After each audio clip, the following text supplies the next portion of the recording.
నమస్తే, welcome to Swaraj news. ముందుగా headlines.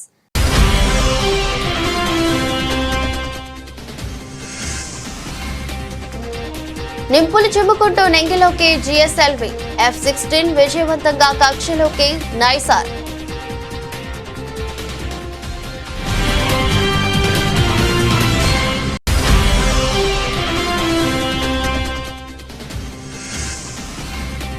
Trump 25% సుంకాలపై కేంద్రం స్పందన. జాతీయ ప్రయోజనాలను కాపాడుకుంటామన్న కేంద్ర ప్రభుత్వం.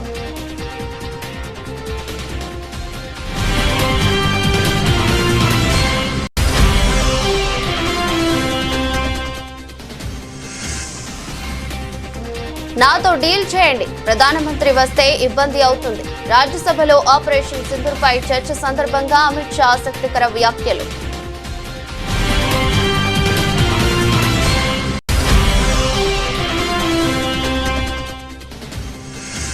కాంగ్రెస్ హయాంలో ఎన్నో చోట్ల బాంబు పేలుళ్లు జరిగాయంటూ ధ్వజమెత్తిన జేపీ నడ్డా. మనపై బుల్లెట్లు పేల్చిన వారికి కాంగ్రెస్ బిర్యానీ పెట్టిందని విమర్శ.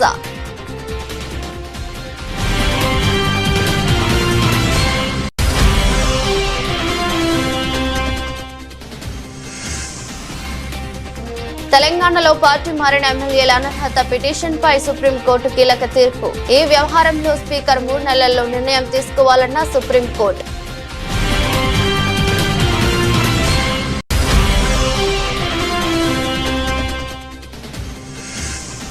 ఇంధన శాఖపై అధికారులతో ముఖ్యమంత్రి రేవంత్ రెడ్డి సమీక్ష.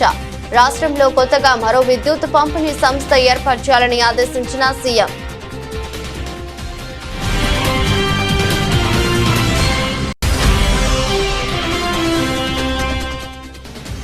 సింగపూర్ పర్యటన ముగించుకుని ఏపీకి చేరుకున్న సీఎం చంద్రబాబు. మొత్తం 26 కార్యక్రమాలకు హాజరైన చంద్రబాబు, లోకేష్, ఇతర మంత్రులు, అధికారులు.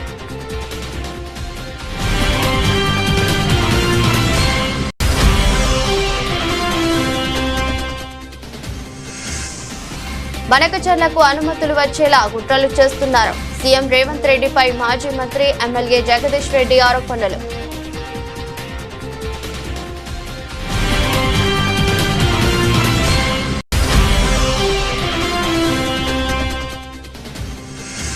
నెల్లూరు జైల్లో కాకాణితో వైఎస్ జగన్ ములాఖత్. ఆయన యోగక్షేమాలు అడిగి తెలుసుకుని అధైర్యపడొద్దని ధైర్యం చెప్పిన వైసీపీ అధినేత.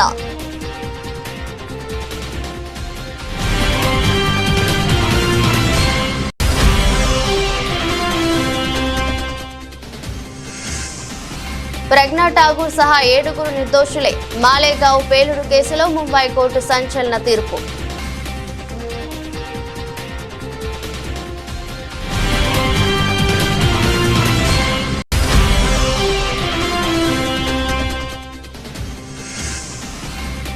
ఇలాంటి ప్రమోషన్ ఇంతవరకు ఎవరూ చేయలేదు. కూలీపై హైప్ పెంచుతున్న మేకర్స్.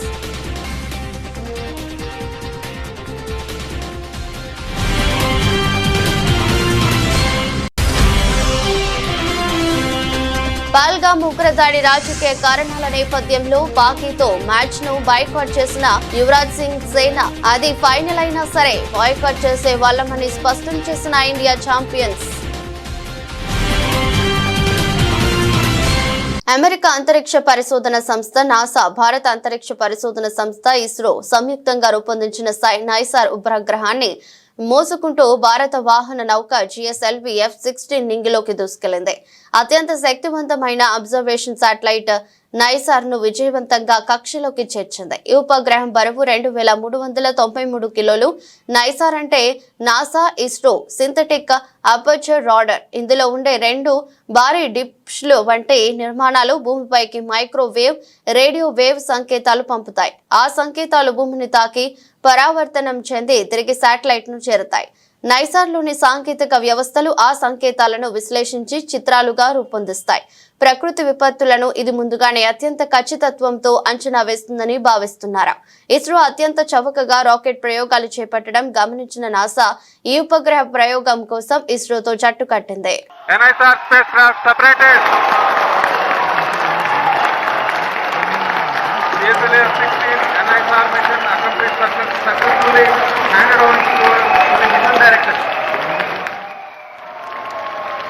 जी हाँ, इसकी पुष्टि हो चुकी है। प्रमोशन मिशन डायरेक्टर सफलता प्राप्त की जा चुकी है। GSLV F-16 vehicle has successfully injected the NISR satellite into its designated injection orbit. The GSLV F-16 NISR mission is successfully accomplished. History has been written today as NISR has been placed in the orbit successfully. Many hearty congratulations to ISRO, NASA and the users worldwide who will derive benefits of the Earth observation with this state-of-the-art NASA-ISRO synthetic aperture radar satellite. America అధ్యక్షుడు Donald Trump Bharat నుంచి దిగుమతి చేసుకునే వస్తువులపై 25% సుంకం విధిస్తామని ప్రకటించిన నేపథ్యంలో భారత కేంద్ర ప్రభుత్వం స్పందించింది. జాతీయ ప్రయోజనాలను రక్షించుకోవడానికి అన్ని చర్యలు తీసుకుంటామని కేంద్రం స్పష్టం చేసింది. ఈ నిర్ణయం భారత ఎగుమతులపై ప్రభావం చూపే అవకాశం ఉందని, అయినప్పటికీ దీనిని ఎదుర్కోవడానికి తగిన వ్యూహాలను రూపొందిస్తామని తెలిపింది. ట్రంప్ ప్రభుత్వం విధించిన సుంకం వల్ల భారత్ నుంచి ఉక్కు, అల్యూమినియం, ఫార్మాస్యూటికల్స్, టెక్స్టైల్స్ వంటి రంగాల ఎగుమతులు దెబ్బతినే ప్రమాదం ఉందని నిపుణులు అంచనా వేస్తున్నారు. ఈ సవాలును అధిగమించేందుకు భారత్ ఇతర వాణిజ్య భాగస్వామ్యులతో చర్చలు జరపడం, ప్రత్యామ్నాయ మార్కెట్లను అన్వేషించడం వంటి చర్యలు చేపట్టనున్నట్టు సంకేతాలు వెలువరించింది. కేంద్ర వాణిజ్య మంత్రిత్వ శాఖ అధికారులు స్పందిస్తూ మన ఆర్థిక వ్యవస్థను బలోపేతం చేయడానికి, దేశీయ పరిశ్రమలను పరిరక్షించడానికి అవసరమైన అన్ని అడుగులు వేస్తాం, అంతర్జాతీయ వాణిజ్య నిబంధనలకు అనుగుణంగా ముందుకు సాగుతామని పేర్కొన్నారు. Today we are negotiating a trade agreement. Why are we negotiating a trade agreement? Because we have national interest at heart. We have national interest at heart and we are negotiating a trade agreement that will serve our national interest. So there should be no doubt that this government is fully committed to our national interest. We have the ability to stand up to wherever we have to, on whichever issue we have to. Operation Sindoor పై రాజ్యసభలో చర్చ సందర్భంగా కేంద్ర హోంశాఖ మంత్రి అమిత్ షా ఆసక్తికర వ్యాఖ్యలు చేశారు. తనతో డీల్ చేయాలని ప్రధానమంత్రి వస్తే ఇంకా ఇబ్బంది పడతారంటూ విపక్షాలను ఉద్దేశించి వ్యాఖ్యానించారు. సభలో ప్రధానమంత్రి మాట్లాడాలని డిమాండ్ చేశాయి. పీఎం అంటూ నినాదాలు చేశాయి. అమిత్ షా స్పందిస్తూ ప్రధానమంత్రి గురించి అడిగే వారి బాధను తాను అర్థం చేసుకోగలనని, కానీ ఆయన కార్యాలయంలోనే ఉన్నారని పేర్కొన్నారు. అన్ని విషయాలపై తాను మాట్లాడి పూర్తి స్పష్టత ఇస్తున్నప్పుడు ప్రధానమంత్రి నుంచి వినాలని అనుకోవడం ఏమిటని ప్రశ్నించారు. ప్రధానమంత్రి వస్తే మీకు ఇంకా ఇబ్బంది అవుతుందని సున్నితంగా హెచ్చరించారు.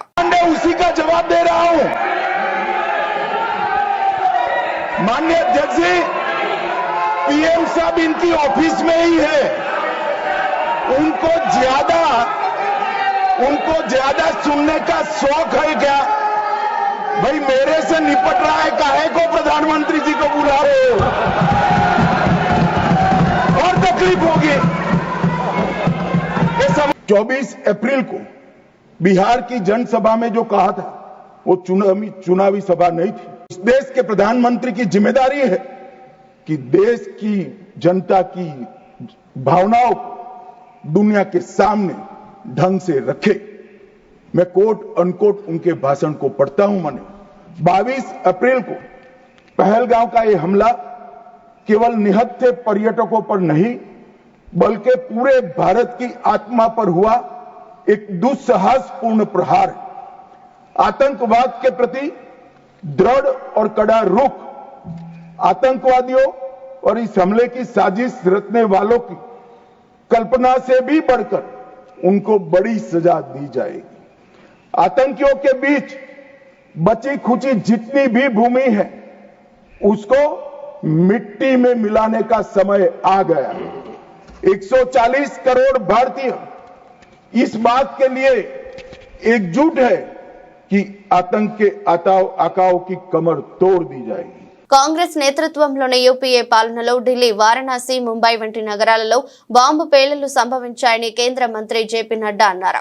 రాజ్యసభలో జరుగుతున్న ఆపరేషన్ సింధూర్ పై చర్చ సందర్భంగా మాట్లాడుతూ యూపీఏ హయాంలో బాంబు పేలుళ్లు జరగని నగరమే లేదని పేర్కొన్నారు. వారి పాలనలో ఉగ్రవాదాన్ని చూసి చూడనట్లు వ్యవహరించారని ఆరోపించారు. పహల్గాం దాడి తదనంతరం ఆపరేషన్ సింధూర్ పై ప్రశ్నిస్తున్న వారు గతంలోని తమ పాలనను గుర్తుకు తెచ్చుకోవాలని కాంగ్రెస్ ను ఉద్దేశించి వ్యాఖ్యానించారు. అప్పట్లో పేలుళ్లు జరగని నగరం అంటూ ఏదీ లేదని అన్నారు. వందలాది మంది అమాయక ప్రజలు ప్రాణాలు కోల్పోయారని ఆవేదన వ్యక్తం చేశారు.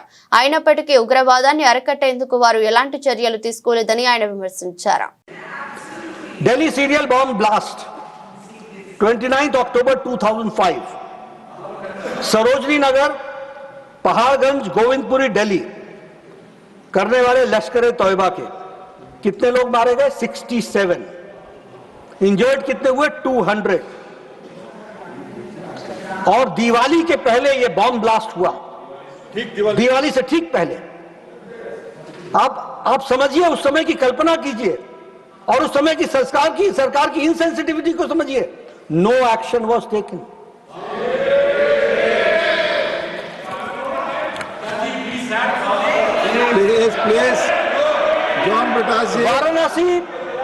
Varanasi bomb blast March 7, 2006, Sankat Mochan temple, Varanasi cantonment और रेलवे स्टेशन पर अटैक किया हरकत उल जिहाद ने। मरने वालों की संख्या 28, हताहत हुए 100। No action was taken. Mumbai train bomb blast 11 जुलाई 2006, इंडियन मुजाहिदीन लश्कर-ए-तौयबा और उन्होंने इंडियन मुजाहिदीन ने लश्कर-ए-तौयबा के साथ सहयोग करके इसको अटैक को किया। How many killed? 209, 209 लोग और 700 लोग हताहत हुए। इसके बाद एक जॉइंट एंटी टेररिज्म मैकेनिज्म बनाया गया और इसमें बनाने में, जिसमें स्टेट पॉलिसी ऑफ टेररिज्म कैसे बनेगा इसको तय किया गया। और ये తెలంగాణలో పార్టీ మారిన ఎమ్మెల్యేల అనర్హత పిటిషన్ పై సుప్రీంకోర్టు కీలక తీర్పు ఇచ్చింది. దీనిపై స్పీకర్ 3 నెలల్లో నిర్ణయం తీసుకోవాలని సీజే బిఆర్ గవాయ్ నేతృత్వంలోని ధర్మాసనం ఆదేశాలు జారీ చేసింది. ఈ వ్యవహారంలో తెలంగాణ హైకోర్టు డివిజన్ బెంచ్ ఇచ్చిన తీర్పును సుప్రీంకోర్టు కొట్టివేసింది.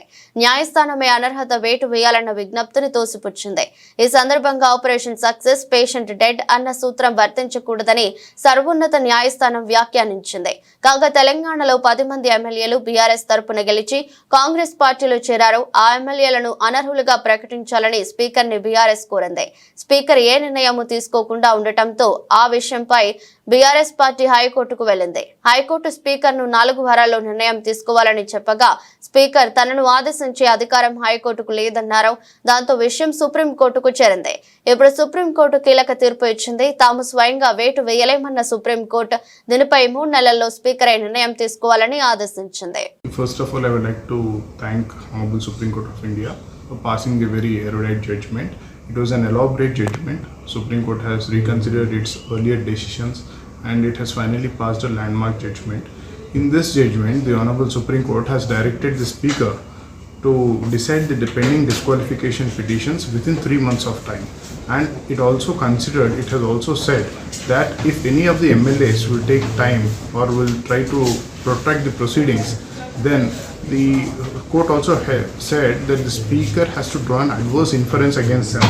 So this has been said by the Honorable Supreme Court. So the Speaker has to decide within 3 months, and it has also clarified that Speaker doesn't have any constitutional privilege to decide this case. So he is as good as a tribunal. So he has to decide it within the 3 months. రాష్ట్రంలో కొత్తగా మరో విద్యుత్ పంపిణీ సంస్థ ఏర్పాటు చేయాలని ముఖ్యమంత్రి రేవంత్ రెడ్డి అధికారులను ఆదేశించారు. కొత్త డిస్కం ఏర్పాటుకు గల ఆర్థిక సాధ్యాసాధ్యాలపై అధ్యయనం చేయాలన్నారు. విద్యుత్ వ్యవస్థ ప్రక్షాళనకు అవసరమైన సంస్కరణలు అమలు చేయాలని చెప్పారు. ఇందుకోసం తెలంగాణ రాష్ట్ర విద్యుత్ నియంత్రణ మండలితో సంప్రదింపులు జరపాలన్నారు. ఈ మేరకు జూబ్లీహిల్స్ లోని తన నివాసంలో సీఎం రేవంత్ రెడ్డి ఇంధన శాఖపై ఉప ముఖ్యమంత్రి భట్టి, ఆ శాఖ ముఖ్య కార్యదర్శి నవీన్ మిత్తల్, జెన్కో సిఎండి ఎస్ హరీష్, దక్షిణ డిస్కమ్ సిఎండి ముషారఫ్ అలీ, ఉత్తర డిస్కమ్ సిఎండి కర్నాటి వరుణ్ రెడ్డి, సింగరేణి సిఎండి బలరాం, గిరిజన సంక్షేమ శాఖ కార్యదర్శి శరత్తో సమీక్ష నిర్వహించారు. వ్యవసాయానికి ఉచిత విద్యుత్, ఇళ్లకు 200 యూనిట్ల దాకా ఉచిత విద్యుత్ అందించే గృహజ్యోతి, విద్యా సంస్థలకు ఉచిత విద్యుత్తును అందించే కనెక్షన్ అన్ని కొత్తగా ఏర్పాటు చేసే డిస్కమ్ పరిధిలోకి తేవాలని సూచించారు. ప్రస్తుతం టీజీ ఎస్పీడీసీఎల్, టీజీ ఎన్పీడీసీఎల్ ఉండగా కొత్తగా మరో డిస్కమ్ రానుంది. చేసింది. దీనివల్ల ప్రస్తుత డిస్కంల పనితీరు మెరుగుపడి జాతీయ స్థాయిలో పరపతి పెరుగుతుందని సీఎం అన్నారు. డిస్కంల ఆర్థిక స్థితిగతులను మెరుగుపరిచేందుకు సంస్కరణలు తప్పనిసరి అని స్పష్టం చేశారు. ఆంధ్రప్రదేశ్ కు కొత్త పెట్టుబడులు, వేలాది ఉద్యోగ అవకాశాలను తీసుకొచ్చే సంకల్పంతో సింగపూర్ లో సుడిగాలి పర్యటన చేస్తున్న ముఖ్యమంత్రి నారా చంద్రబాబు నాయుడు గత రాత్రి విజయవాడ చేరుకున్నారు. రాత్రి 11:25 గన్నవరం విమానాశ్రయంలో అడుగుపెట్టారు. రాష్ట్ర ఆర్థిక భవిష్యత్తుకు బలమైన పునాదులు వేసే దిశగా సాగిన ఈ 4 రోజుల సింగపూర్ పర్యటనలో చంద్రబాబు, మంత్రులు నారా లోకేష్, పొంగూరు నారాయణ, టీజీ భరత్, ఉన్నతాధికారుల బృందం పలు అంతర్జాతీయ సంస్థలతో కీలక చర్చలు జరిపింది. ఈ పర్యటనతో రాష్ట్రానికి గణనీయమైన పెట్టుబడులు రావటం ఖాయమని అధికార వర్గాలు ధీమా వ్యక్తం చేస్తున్నాయి. సీఎం రేవంత్ రెడ్డి, నీటిపారుదల శాఖ మంత్రి ఉత్తమ్ కుమార్ రెడ్డి తెలంగాణ ద్రోహులని మాజీ మంత్రి సూర్యాపేట ఎమ్మెల్యే జగదీష్ రెడ్డి విమర్శించారు. ఆంధ్రకు నీళ్లు ఇచ్చేందుకు కాళేశ్వరం నింపకుండా, కన్నేపల్లి పంప్ హౌస్ ప్రారంభించకుండా తెలంగాణకు ద్రోహం చేస్తున్నారని మండిపడ్డారు. తెలంగాణ రైతులు బాగుంటే ఓర్వలేని CM Revanth Reddy AP CM చంద్రబాబుకు తొత్తుగా పనిచేస్తూ బనకచెర్ల ప్రాజెక్టుకు అనుమతులు వచ్చేలా కుట్రలు చేస్తున్నారని ఆరోపించారు. కాళేశ్వరం ప్రాజెక్టును నింపడం కోసం కన్నేపల్లి పంప్ హౌస్ లో 17 మోటార్లు సిద్ధంగా ఉన్నాయని తెలిపారు. కన్నేపల్లి పంప్ హౌస్ ను ప్రారంభించకపోవడంతో 5 లక్షల క్యూసెక్ల నీళ్లు వృధాగా పోతున్నాయని అన్నారు. కన్నేపల్లి పంప్ హౌస్ ప్రారంభించి కాళేశ్వరం నింపితే ఎస్ఆర్ఎస్పీ కాలువ ద్వారా సూర్యాపేట జిల్లాలోని చివరి గ్రామ సీతారాం తండాకు నీళ్లు వచ్చేవని చెప్పారు. కన్నెపల్లి పంప్ హౌస్ ప్రారంభిస్తే ఇవాళ తెలంగాణలో పైనుంచి గోదావరి రాక, ఎస్ఆర్ఎస్పీ పైనుంచి గోదావరి రాక, మంజీరా రాక ఎదురు చూస్తున్న పొలాలను కలుపుకొని సూర్యాపేట వరకు, ఇక్కడ భువనగిరి ఆలేరు వరకు 50 లక్షల ఎకరాల పొలాలు ఎదురు చూస్తా ఉన్నాయి. సరిపోయే నీళ్లు రాక నాటు పెట్టుకోవడానికి ఇబ్బంది పడి పోస్తున్నాలు ఎండిపోయి రైతులు ఇబ్బంది పడతా ఉన్నారు. కాళేశ్వరం కట్టిందే కేసీఆర్. ఇటువంటి పరిస్థితి ఎదురైనప్పుడు ఆ నీళ్లను తీసుకోవడం కొరకు పైకి తీసుకుపోవడం కొరకు కట్టింది. కానీ నీళ్లను ఆంధ్రాకి ఇచ్చేంత ఉత్సాహం తెలంగాణ రైతులకు ఇచ్చే పరిస్థితి కనబడతలేదు ఇవాళ ఈ రాష్ట్ర ప్రభుత్వం. నేను ఉత్తమ్ కుమార్ రెడ్డి గారిని ఒకటే మాట అడుగుతున్నా, నిన్ను గెలిపించిన, నీకు మంత్రి పదవి ఇచ్చిన నల్గొండ జిల్లా ప్రజలపైన లేని ప్రేమ, తెలంగాణ ప్రజలపైన లేని ప్రేమ, నీకు ఎందుకు ఆంధ్రాకి నీళ్లు పంపించడానికి అంత ఎక్కువగా ముందుకు వస్తుంది? హెలికాప్టర్ తీసుకొని ఆగ మేఘాల మీద ఉరికి నువ్వు అక్కడ నీళ్ళెత్తి గేట్లు ఎత్తి చేసిన పనేంది? నీళ్లను వీలైతే పులిచింతలకు ఆ నుంచి కిందికి సముద్రాన్ని పంపడం తప్ప చేసిన పని వల్ల ఏం పైసా ప్రయోజనం తెలంగాణ ప్రజలకి? ఆ హెలికాప్టర్ ఖర్చు కూడా దండగా తప్ప ఏం అవసరం ఉంది? అక్కడ డీఈకి చెప్తే లేపేటోడు. ఆ గీట్లు ఎప్పుడైనా డీఈలు వాళ్ళే లేపేది. మేమున్నంత కాలం కృష్ణను సముద్రం పాలు చేసేదానికి మేము ఎన్నడూ పోలే ఆతృతపడి. కానీ నేను ఒకటే మాట అడుగుతున్నా, అదే హెలికాప్టర్ తీసుకొని కన్నెపల్లి పంప్ హౌస్ దగ్గరికి, కన్నెపల్లి పంప్ హౌస్ ప్రారంభం చేయి. ఇవాళ నీ మూతతో సహా మొత్తం తెలంగాణలో చూస్తున్న ప్రతి ఎకరం భూమికి నీళ్ళు వస్తాయి. ఇది నువ్వు కాదంటే నేను దేనికైనా సిద్ధంగా ఉన్నా. నేను గతంలో కూడా ఒకసారి చెప్పినా, కాళేశ్వరాన్ని మా కేసీఆర్కి అప్పచెప్పండి, 3-4 రోజుల్లోనే చివరి భూమిలో కూడా నీళ్లు తెస్తా. నీ మోతేకిస్తా నీళ్లు, పెనువాడ మండలానికి తీసుకొస్తా, ఇక్కడ ఆలేరు భువనగిరికి ఇస్తాం అనే మాట చెప్పినా. ఇప్పుడున్న పరిస్థితులలో ఎస్ఆర్ఎస్పీ కూడా ఇస్తాం. మల్లన్న సాగర్, కొండపోచమ్మతో సహా వెనుకకు తీసుకుపోయి ఎస్ఆర్ఎస్పీలో కూడా పోస్తాం. ఎస్ఆర్ఎస్పీ ప్రాంతంలో ఉన్న ప్రతి ఎకరాన్ని కూడా నీళ్ళు అందిస్తాం.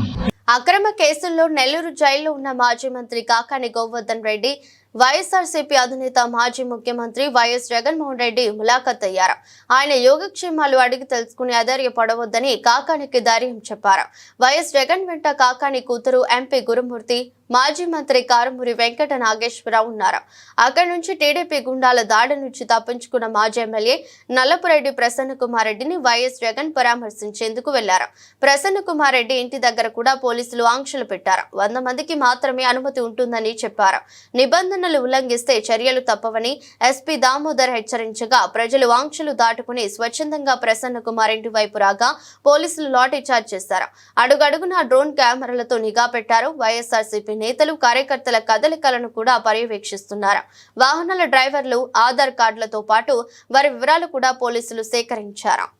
వైఎస్ జగన్ పర్యటనలో పోలీసుల మితిమీరిన ఆంక్షలు కూటమి ప్రభుత్వం సృష్టిస్తున్నారని వైఎస్ఆర్ కాంగ్రెస్ పార్టీ రాష్ట్ర అధికార ప్రతినిధి, మాజీ టీటీడీ చైర్మన్ భూమన కరుణాకర్ రెడ్డి మండిపడ్డారు.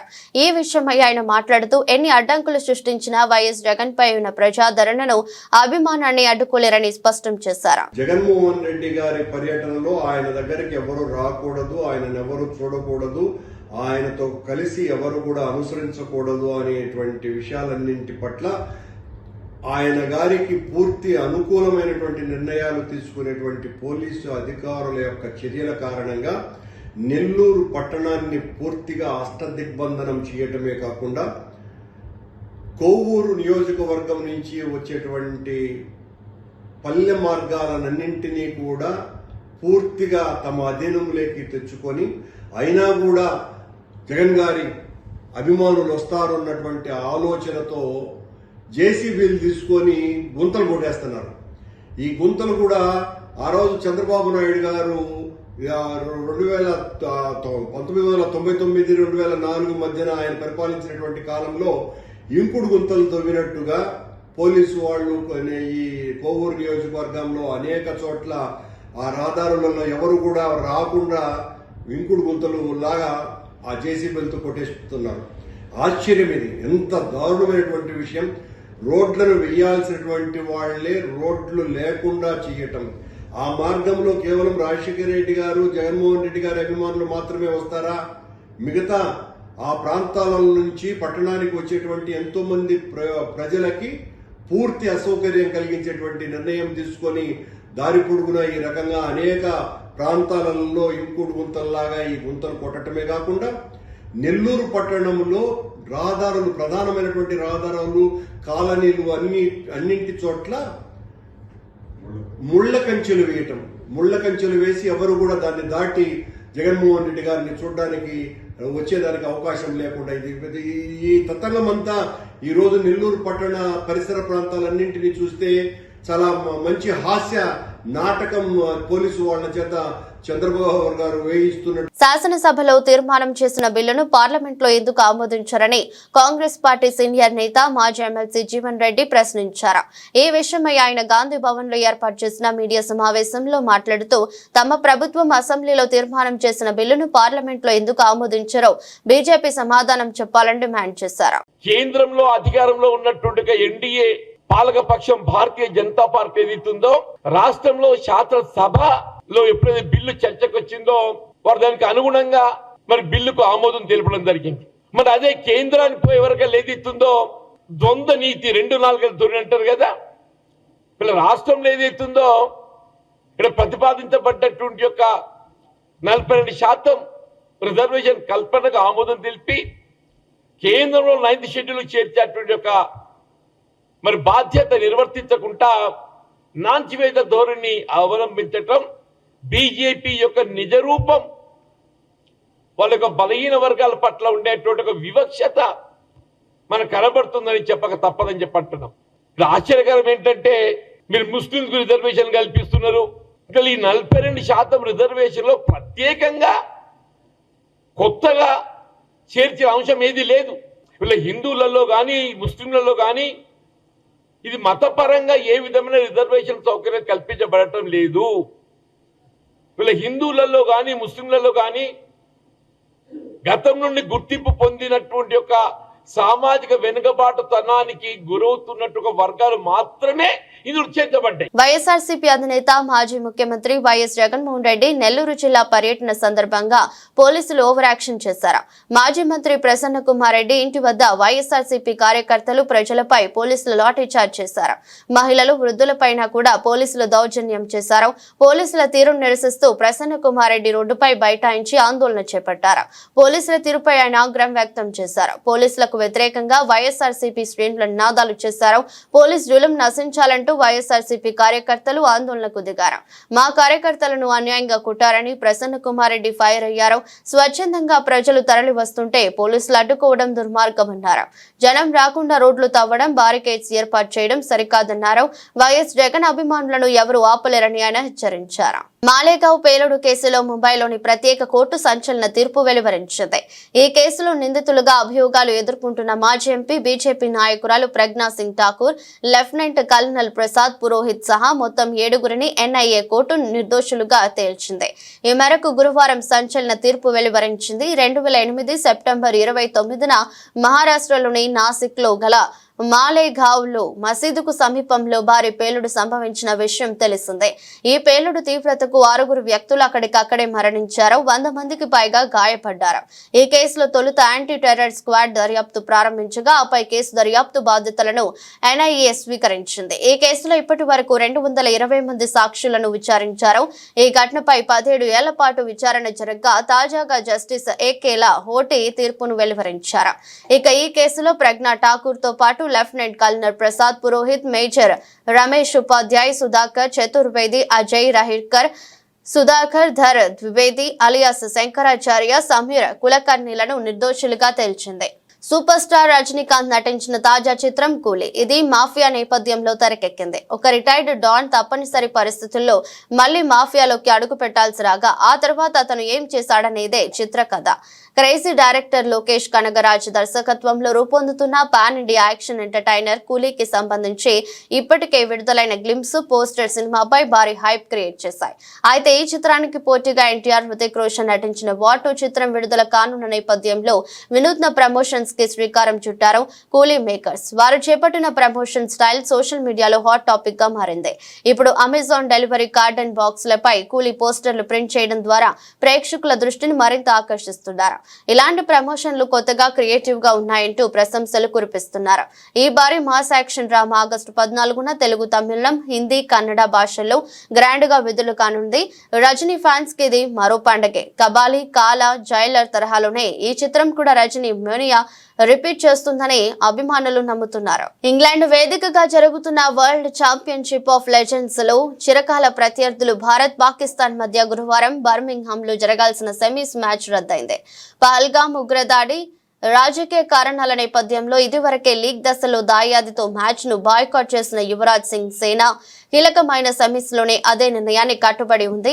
దీంతో టోర్నీ నుంచి భారత్ వైదొలగగా పాక్ నేరుగా ఫైనల్స్ కు అర్హత సాధించింది. ఈ క్రమంలో తాము ఒకవేళ టైటిల్ పోరుకు అర్హత సాధించి అక్కడ పాక్ ప్రత్యర్థిగా వచ్చినా ఇదే నిర్ణయం తీసుకునే వాళ్ళమని ఇండియా ఛాంపియన్స్ ఆటగాళ్లు వెల్లడించారు. మేం పాక్ తో ఆడటం లేదు. మాకు ఎప్పుడైనా సరే దేశం ముఖ్యం. దేశం కోసం ఇలాంటి నిర్ణయాలు తీసుకోవడానికి సంకోచించాం. భారత జట్టు సభ్యులుగా మేం ఎప్పుడూ గర్వపడుతూనే ఉంటాం. ఎలాంటి పరిస్థితుల్లోనూ మా దేశాన్ని ఎప్పటికీ నిరాశపరచం. మేము సెమీఫైనల్ కు చేరుకున్న తర్వాత మ్యాచ్ ను రద్దు చేసుకున్నాం. ఒకవేళ ఫైనల్ కు చేరి అక్కడ పాకిస్తాన్ ప్రత్యర్థిగా ఎదురైనా సరే ఇదే నిర్ణయం తీసుకునే వాళ్ళం. మేమంతా ఒకే మాటపై నిలబడతామని ఇండియా ఛాంపియన్స్ ప్లేయర్ ఒకరు తెలిపారు. వార్తలు ముగించే ముందు మరోసారి హెడ్లైన్స్.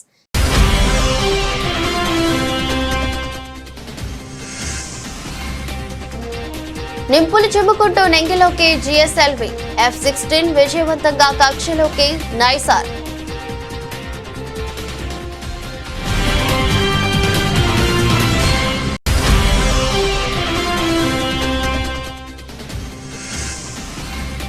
ట్రంప్ 25% సుంకాలపై కేంద్రం స్పందన.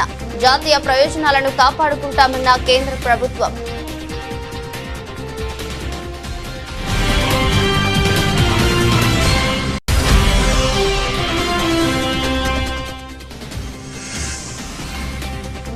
నాతో డీల్ చేయండి, ప్రధానమంత్రి వస్తే ఇబ్బంది అవుతుంది. రాజ్యసభలో ఆపరేషన్ సింధూర్పై చర్చ సందర్భంగా అమిత్ షా ఆసక్తికర వ్యాఖ్యలు.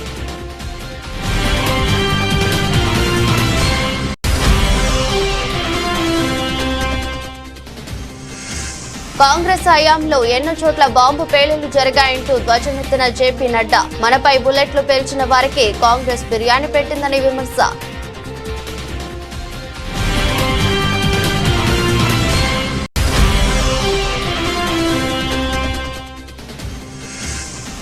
తెలంగాణలో పార్టీ మారిన ఎమ్మెల్యేల అనర్హత పిటిషన్పై సుప్రీంకోర్టు కీలక తీర్పు. ఈ వ్యవహారంలో స్పీకర్ 3 నెలల్లో నిర్ణయం తీసుకోవాలన్న సుప్రీంకోర్టు.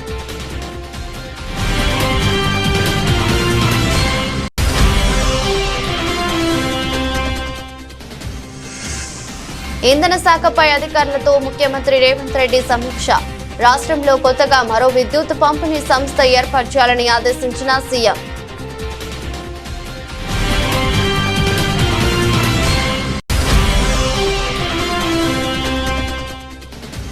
సింగపూర్ పర్యటన ముగించుకుని ఏపీకి చేరుకున్న సీఎం చంద్రబాబు. మొత్తం 26 కార్యక్రమాలకు హాజరైన చంద్రబాబు, లోకేష్, ఇతర మంత్రులు, అధికారులు.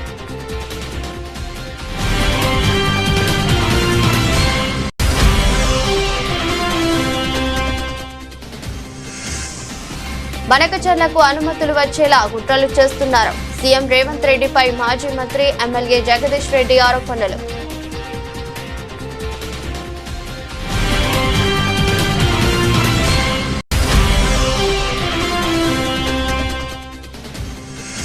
నెల్లూరు జైల్లో కాకాణితో వైఎస్ జగన్ ములాఖత్. ఆయన యోగక్షేమాలు అడిగి తెలుసుకుని అధైర్యపడొద్దని ధైర్యం చెప్పిన వైసీపీ అధినేత.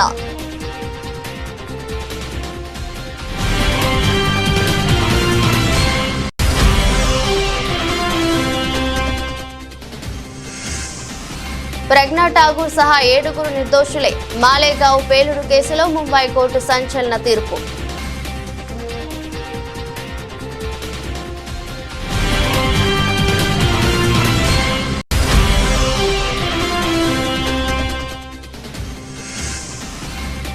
ఇలాంటి ప్రమోషన్ ఇంతవరకు ఎవరూ చేయలేదు. కూలీపై హైప్ పెంచుతున్న మేకర్స్.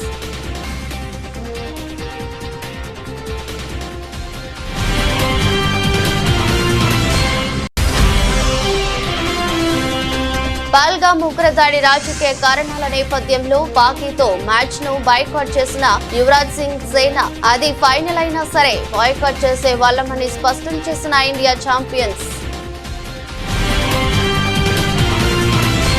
ఇదరస్ట్ బులెటిన్ మరో బులెటిన్ లో మళ్ళీ కలుద్దాం. అంతవరకు సెలవు, నమస్కారం.